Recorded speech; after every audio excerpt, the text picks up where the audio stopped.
పెద్దిరెడ్డి లాంటి వ్యక్తులను అరెస్ట్ చేసి వాళ్ళను శత్రువులుగా చేసుకోవాలన్నటువంటి ఆలోచన ఆయనకి లేకపోయి ఉండవచ్చు.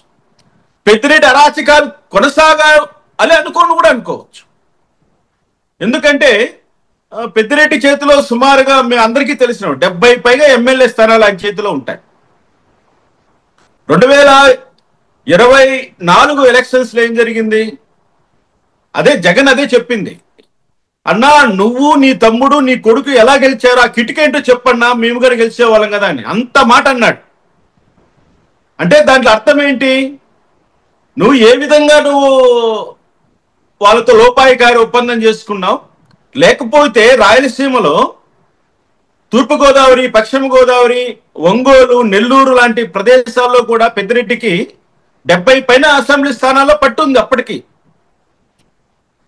పెద్దిరెడ్డి మనస్ఫూర్తిగా వైఎస్ జగన్మోహన్ రెడ్డి కోసం పనిచేస్తుంటే జగన్మోహన్ రెడ్డికి 11 సీట్లు వచ్చిండేటు కాదు, ఆయన కూడా ప్రతిపక్ష హోదా వచ్చేటువంటి అన్ని సీట్లు వచ్చిండేటు. మినిమం 50 సీట్లు తగ్గిండేవాడు కాదు జగన్మోహన్ రెడ్డి. కానీ పెద్దిరెడ్డి చేసినటువంటి ద్రోహం వల్ల జగన్మోహన్ రెడ్డి 11 రెడ్డి అయిపోయాడు. ఓకే పాణి, నేను అనేది ఏంటంటే ఆ విధంగా పెద్దిరెడ్డి రామచంద్రారెడ్డి కూటమి ప్రభుత్వానికి సహాయము అందించాడు. మాలాంటిది ఏముంటాయి, మేము సామాన్యులం, మా వల్ల ఒక ఎమ్మెల్యే సీట్ ఏమైనా గెలుస్తుందా?